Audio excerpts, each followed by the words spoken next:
Ah, yes. July, also known as Biurb month. The month where we spam flying types on Showdown and make people rage. Ryan, sorry to ruin a surprise, but I'm pretty sure flying types already are a crucial part of the meta as is. I mean, just look at Landorus Therian, Gliscor, and Mega Charizard Y. Heck, Mega Rayquaza, Mega Pinsir, Corviknight, Skarmory, all sorts of flying things fit their metas respectively. Lando T doesn't count, Ethanol. In this household, we do not see that as a true Biurb. Objection? You said Biurb month was all about flying types, so that thing should count as well, shouldn't it? I eat my words on the definition, but there is a clear reason I brought up Biurb month. Go figure what it is. No? Well, screw the waiting, I'm cueing the intro.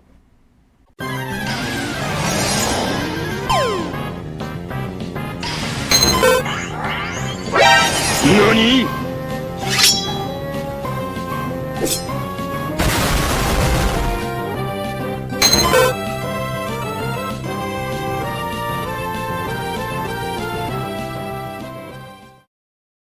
Ryan? Are you sure you're going to be talking about the legendary birds today? I mean, we're gonna have a lot to cover. Of course not, we're talking about the funky, Galarian versions of the legendary birds. Man, who would have guessed? And we'll be starting with you. Wait, you what?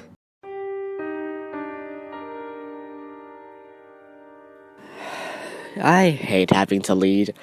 Oh well, guess I don't have a choice here, so let's just start with Articuno.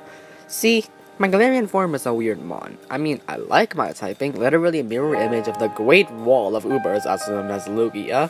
Unfortunately, in reality, I'm far from a wall. Maybe... maybe that's it. But then, I just don't count it.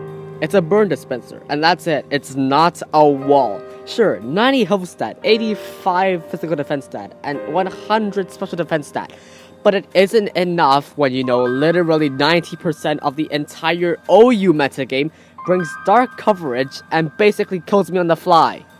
And we haven't even mentioned Heatran, which is my bloody death sentence. Yeah, defensive Heatrans do ruin your day. I mean, none of your stabs can hit it effectively, and it has Taunt and Toxic and Magma Storm to ruin your day, well, assuming that it's a miss, that is. Gee, thanks, Captain Obvious. I mean, yes, Heatrans and Tyrannosaurs just kinda ruin my day, or just deals and rocks in general, because that's what happens when you psychic flying types like me don't get coverage. I mean, yes, they do ruin my day, but I'm not that mad about it, because that's kinda the way it is. I mean, sure, Heatran rules my day while Tyrannosaur all kills me for days, but for everything else in OU, I still have a way to deal with it. Like, in the form of Calm Mind, of course. I free KO Mega Sableye unboosted and boosted, oh boy, that's a roller coaster. And besides, Como in OU is a legit threat. Gotta love slapping its face into a hurricane conjured by yours truly. And yeah. But so far, I've only been talking about myself as an anti-meta soft check to the majority of the Pokemon in OU. In PU, which is my official tier placement. Yeah, it's embarrassing. Well, before I used to be an NU, but then because Jolteon and Golurk were everywhere, I didn't really have a choice but to drop a tier because they would casually dismantle me. And in PU, well, Scarf Articuno sets are the meta. I can say that with brimming confidence. With hazard support, Future Sight, Hurricane / Freezing Clear Stab basically goes unresisted by like half of the entire meta, save like Berserker, Silvally Steel, or just most of the types that would usually resist Psychic Flying. Strangely enough, no truly offensive ground types exist in PU, so I guess it's not the worst. This is the second time I've been frozen today, Ethanol. Give me a reason or I'll freeze you right back.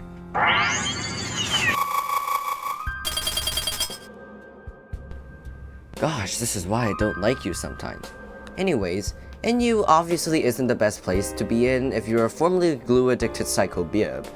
There's the fact that sometimes Space 125 special attack with no Shadow Ball, which Ethanol runs U-turn on, isn't enough to Oko a Golurk vibing in the corner. With other fast metal monsters like Flygon and heck, even a Tyrantrum +1 would make its life a living hell. That's kinda depressing for a Psychic Thunder Fiend over here, ain't it? But every cloud has a silver lining, and considering how many people run Dark-type coverage moves to deal with Golurk and Bronzong, and just how common Dark coverage is in general, especially in knockoff, Articuno can exploit that by running, you guessed it, Weakness Policy, since PU is just that shameful to play in. It's a good way to make use of that base 125 special attack immediately and turn Freezing Glare into a powerful nuke. But I love glaring Lando T's into oblivion in a single hit, by the way, since this set was once used to provide an extra hard counter to it. However, fair reminder that it's a necessity to run screens forward, since it's quite frail on the defensive side. And Chansey's will definitely ruin its day. But you know what beer that ruins a Chansey's day?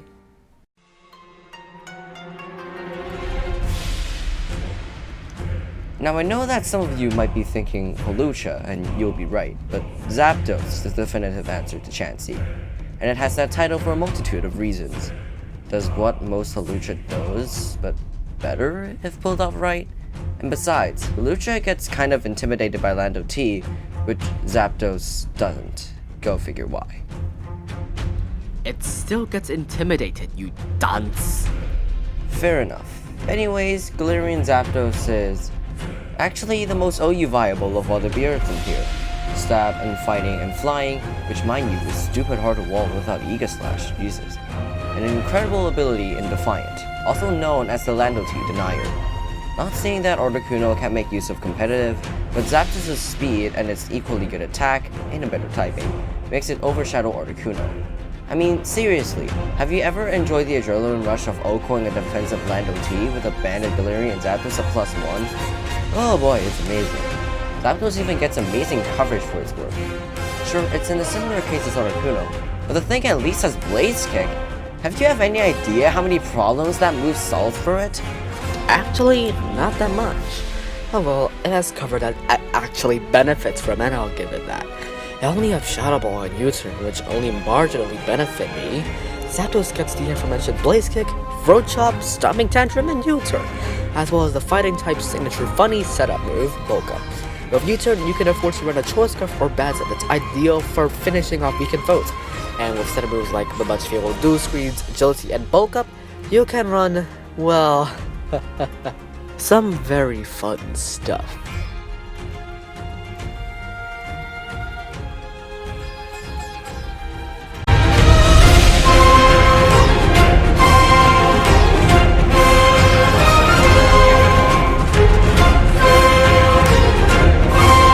Okay then, there's also one more set that we came up with that sort of worked, I guess. Focus Energy, Scope Lens, Zapdos. Ethanol said it was completely inferior to the Bulk Up set, but actually, now that I think about it, it can wall break after one turn.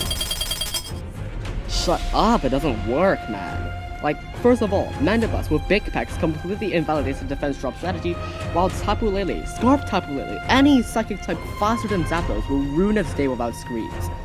I mean, yeah, this is exactly why I say Weakness Policy Bulk Up is better than this abomination.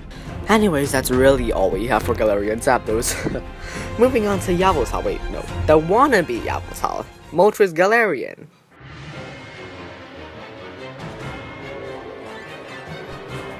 For a long time, I don't know how to use this Biurb, as I've just been abusing Defiant and competitive in OU. Compared to them, Moltres just seems less attractive. And the moves that it gets as well, no judgment, but they're kinda limited. Until you look at that giant special defense stat.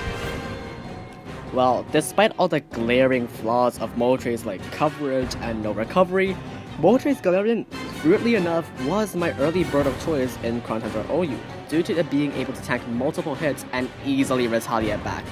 And that also because I wanted to be edgy. Its stabs, Dark and Flying, are effective in dealing neutral damage to most of the entire metagame, and Berserk with leftovers is a godsend. Sure, not having boots sucks, but you can just use Defog on another mon and get away with getting multiple boosts from who would have guessed nasty plot spamming. Oh god, that thing is horrifying. In UU as of now, the dual dance set is basically the Moltres meta, dealing ludicrous amounts of neutral damage and letting it break through would-be special walls like Chansey, Celesteela, and yeah, even other Moltres if it has the first hit advantage. Fiery Wrath, in and of itself, is a really good dark stabbing for an ill-tempered friend. With agility boost, this thing is a killing machine. That is, until you realize that its crippling weakness to rocks is not gonna get patched up in the form of our beloved Sneaky Pebbles. Well, as an off-meta abuser, I once tried different Moltres sets back in CTOU. I tried once with Weakness Policy, but then one Hurricane missed and your seat's over. Then I tried the Blunder Policy set.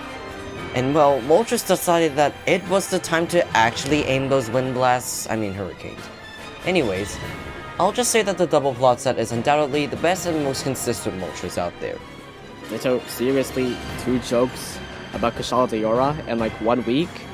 You know, I'd really recommend you go see a psychiatrist after this. Okay, now that that's settled, let's move on to Moltres under Rain. In spite of how illogical it sounds for a Firebird to be under Rain, let me remind you that Moltres is a Dark Firebird. So it doesn't need to fear its Dark stabs getting nerfed under Rain, and instead, Hurricane becomes 100% accurate for it. It's nice. So, about its partners.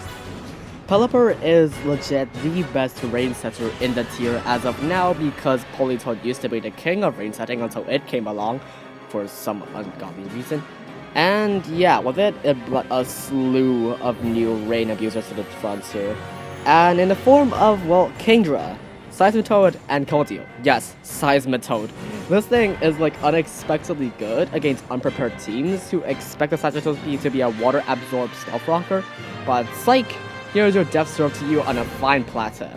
Thunderous Therian, well, the Scarf and the Nasty Plot variant are really scary under rain, as they can like clean teams in like 6 turns if you don't manage to stop the Nasty Plot onslaught.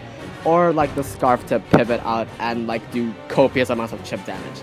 Well, Light Clay or like Reflex Light Screen got banned at UU for another ungodly reason, and before that, Grimstar used to be one of the best partners for Moltres, using Spirit Break and Thunder Wave to, well, neuter the opposing team's offensive capability, and Screens is basically busted in and out of itself.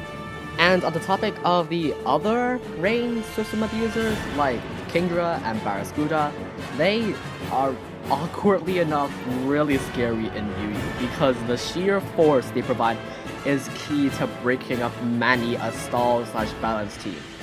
I didn't even talk about Azumarill, which can come in on rain for fun and then start yeeting teams with a bad huge power liquidation/Aqua Jet under rain, or Belly Drum Aqua Jet sets, which just completely neuter people if you allow it to set up. And before we go, well, let's have a moment of silence for our best rain buddy, Scizor, who is now permanently stuck in OU.